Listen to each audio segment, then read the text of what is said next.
Bonjour, je m'appelle Sébastien Windsor, je suis agriculteur en Normandie sur une exploitation polyculture élevage de porc, donc j'ai la chance d'être dans une zone avec pas mal de limons et puis de l'eau à peu près répartie sur l'année, donc c'est quand même, voilà, je suis dans une zone un peu privilégiée pour faire de l'agriculture. Vous êtes le nouveau président des chambres d'agriculture. Absolument. D'accord, c'est là où vous pouvez peut-être nous parler un petit peu de ce réseau pour commencer. La chambre d'agriculture, c'est quelque part un peu une spécificité française, dans le sens où en France on a découpé assez fortement le travail de recherche fondamentale qui est fait par l'INRA et maintenant, le travail de recherche appliquée qui est fait par les instituts techniques, et puis le travail d'accompagnement des agriculteurs. Donc le premier métier des chambres, c'est ce travail d'accompagnement des agriculteurs dans leur pratique au quotidien, par de la formation, par des groupes d'agriculteurs qu'on voit 5-6 fois dans l'année, 10 fois, avec qui on fait des tours de plaine, avec qui on discute de leur pratique et qu'on essaye d'accompagner en fonction de la météo, à s'adapter en hiver pour choisir leurs itinéraires culturaux, pour choisir leur assolement. Vraiment, y compris les éleveurs, sur la ration, sur la façon de soigner leurs animaux. Voilà. Donc avec un accompagnement très large, très orienté technique pour les agriculteurs. Et puis, à côté de cet accompagnement technique et de ce volet formation, on a aussi un volet consulaire où on représente les agriculteurs dans un certain nombre de négociations avec le gouvernement, avec les régions, avec les territoires, où on est quelque part un peu le porte-parole de l'agriculture. Et quand ils veulent définir une politique, eh bien, on vient essayer de les rencontrer pour influencer, leur expliquer l'impact de leur politique et parfois même leur faire des demandes d'évolution ou des demandes spécifiques. Et puis un troisième rôle, des missions de service public.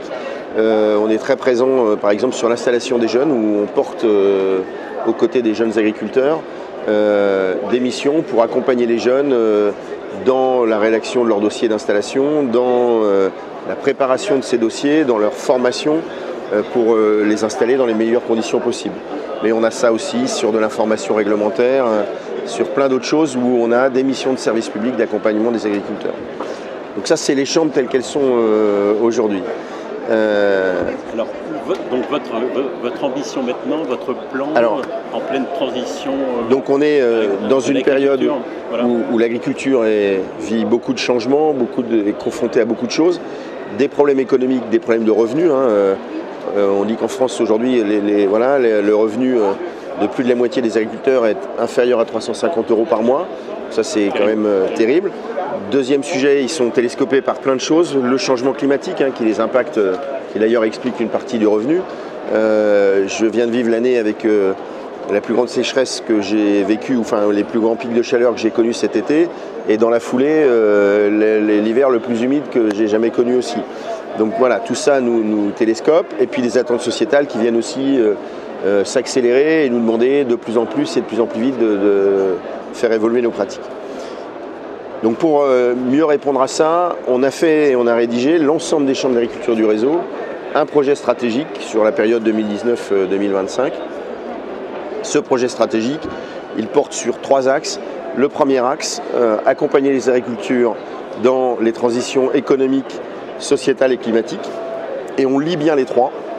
Je pense que quand on a dit qu'ils avaient moins de 350 € de revenus, il est extrêmement important de s'assurer qu'on ne les pousse pas du progrès environnemental qui vient détruire la valeur économique, parce que sinon on va les aider à s'enfoncer encore un peu plus.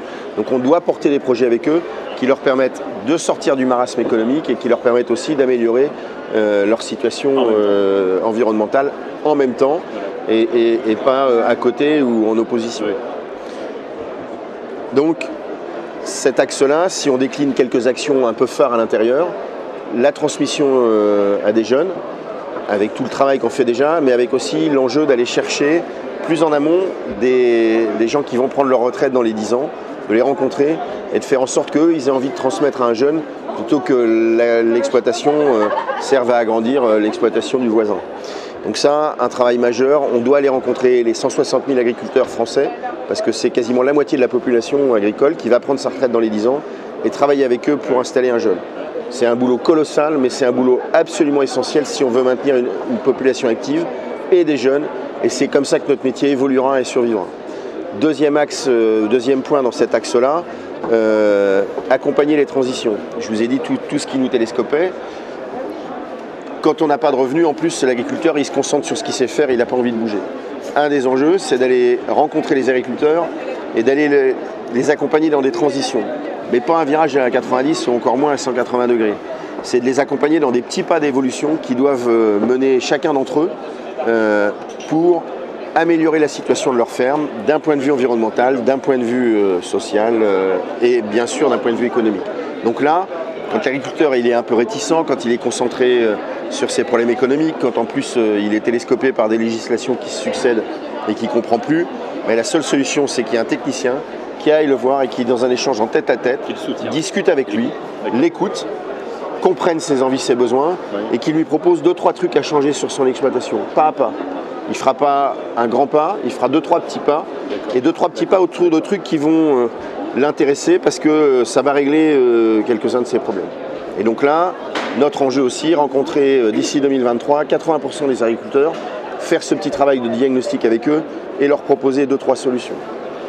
Après, on continue sur le cœur de métier, faire de la formation, faire de l'information réglementaire. Là aussi, on s'est fixé des indicateurs, mais ça, c'est ce que j'ai expliqué tout à l'heure. C'est déjà notre métier aujourd'hui. Le troisième et dernier point dans l'accompagnement, c'est pour faire cet accompagnement efficacement, il faut innover, il faut aller chercher de nouvelles solutions.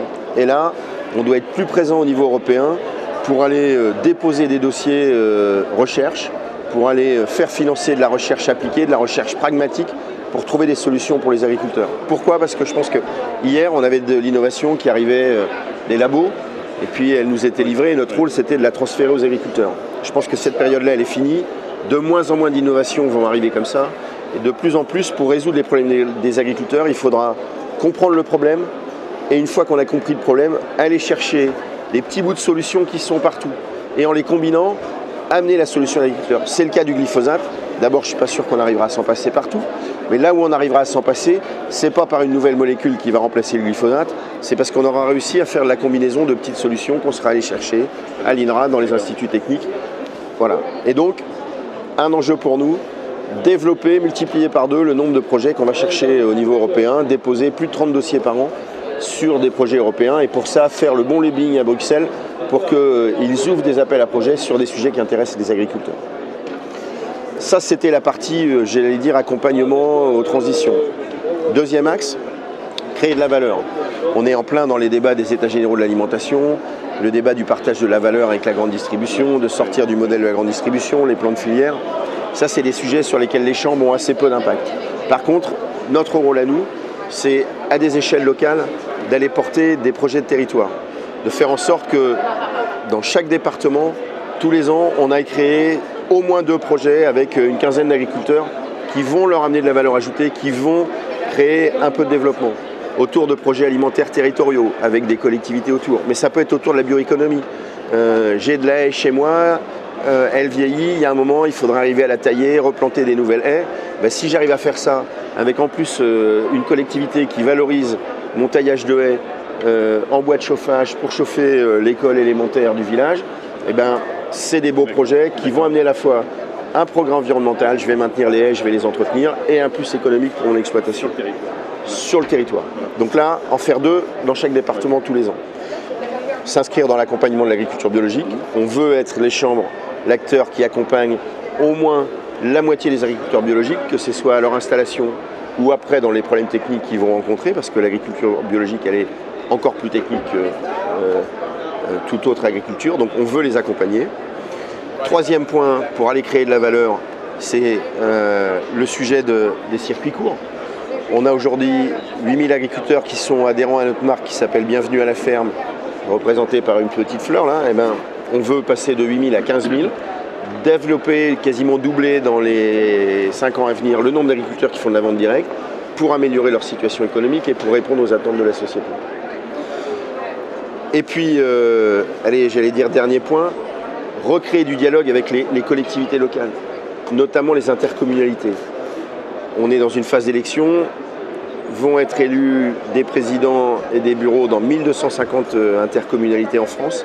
Il faut qu'on les rencontre dans les 2 ans, là aussi pour que chacune d'entre elles développe un projet agricole local, territorial, et qu'elle le fasse en échange avec nous, pour savoir ce qui peut se faire, ce qui va créer de la valeur, comment ils vont développer leur urbanisation et arriver à créer une vie plus harmonieuse à l'échelle des territoires et du développement agricole.